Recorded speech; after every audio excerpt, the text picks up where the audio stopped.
प्रिया लोकांनो, येशू ख्रिस्ताच्या नावाने मी तुम्हाला शुभेच्छा देतो। येशू सोबत चालणे ही एक अत्युच्च अशी अनुभूती आहे। स्वर्ग आणि पृथ्वी निर्माण करणाऱ्या देवासोबत चालणे।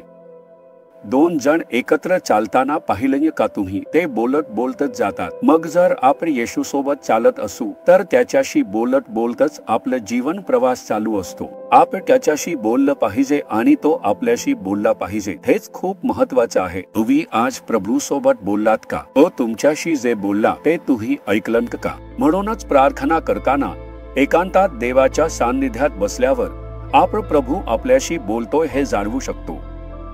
जेव्हा आपण बायबल वचनाचं ध्यान करतो तेव्हाही प्रभू त्यातून आपल्याशी संवाद साधतो। जेव्हा आपण प्रार्थना करतो तेव्हा आपण मन उघडून प्रभू सोबत बोलू शकतो। याचा अर्थ आपण प्रभू सोबत चालण्याचा अनुभव घेत आहोत। तुम्ही या अनुभवात यावे अशी परमेश्वराची इच्छा आहे, हवे आहे। फक्त नावासाठी चर्चला गेलो राहून एक प्रार्थना केली हे ख्रिस्ती जीवन नाही। प्रभू सोबत नातं ठेवणं हाच खरा हेतू आहे आणि त्यासाठीच प्रभू तुम्हाला प्रोत्साहित करत आहे। ठीक आहे, मग आजच्या दिवशी प्रभू माझ्यासाठी काय वचन ठेवले आहे असं तुम्हाला वाटतं का? उत्पत्ती अध्याय 17 वचन 1।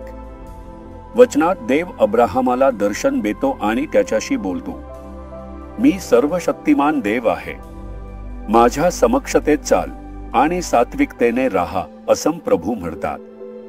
हा अब्राहम जो प्रभू सोबत चालला, देवाचा आवाज ऐकणारा आणि देवाशी संवाद करणारा मनुष्य होता। त्याच्याकडे पाहून प्रभू म्हणतात, अब्राहमा, जर मी तुझा ढाल आणि बक्षीस व्हायचा असेल। तो म्हणतो, माझ्यासमोर चाल आणि नीतिमान व्हा।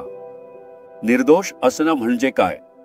बी ब्लेमलेस म्हणजेच दोषारोप करता येणार नाही असा जीवन जग असं प्रभू सांगत आहेत।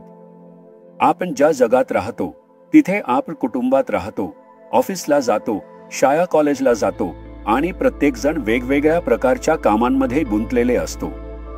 समाजात लोक आपल्याकडे लक्ष देत असतात, त्यांच्यामध्ये आपण दोषरहित जीवन जगायला हवं। कोणीही आपल्यावर बोट दाखवून हा लाचखोर आहे असं म्हणू नये।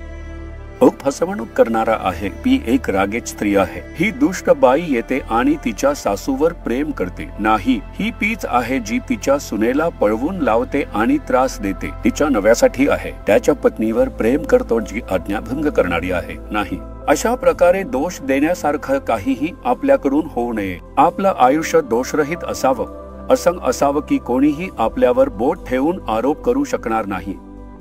अशा प्रकारच्या आयुष्याला आपण स्वतःला समर्पित करायला हवं। ते एका दिवसात साध्य होणार नाही।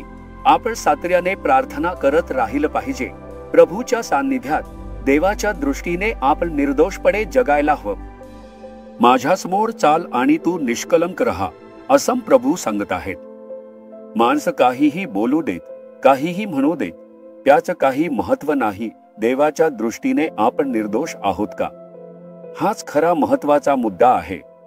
यामध्ये तुम्ही लक्ष द्या आणि प्रभू प्रत्येक दिवशी तुमच्या दृष्टीने मी एक निर्दोष जीवन जगावं हीच माझी प्रार्थना आहे। मी स्वतःला त्यासाठी अर्पण करतो। स्वतःला करा, प्रभू तुम्हाला सुंदर रीतीने मार्गदर्शन करतील। कोणालाही दोष देता येणार नाही असं जीवन प्रभू तुमच्यासाठी घडवून देतील, त्यासाठी तो मदत करायला सदैव तयार आहे।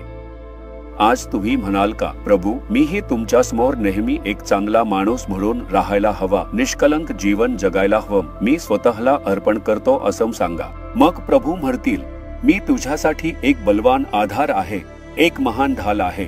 असं म्हणल्यावर त्याचा अर्थ काय? मीच तुझा संरक्षण आहे, कोणीही तुला काहीही करू शकणार नाही। तू माणसांच्या या धमक्यांना घाबरू नकोस, निराश होऊ नकोस। मी तुझ्यासोबत आहे असं प्रभू सांगत आहे। मग प्रभू समोर सांगायचं म्हणजे, प्रभू मी नेहमी तुमच्या समोर एक चांगला माणूस म्हणून राहायला हवा, त्यासाठी मी स्वतःला अर्पण करतो। निर्दोष जीवन जगण्यासाठी मला मदत कर। माझा हात धरून मला चालव। माझ्यात असलेल्या कमकुवतपणांना तू बदल, माझे स्वभाव बदल आणि मला निर्दोष जीवन जगण्यासाठी योग्य स्वभाव दे। प्रभू येशूच्या नावाने आमेन, आमेन।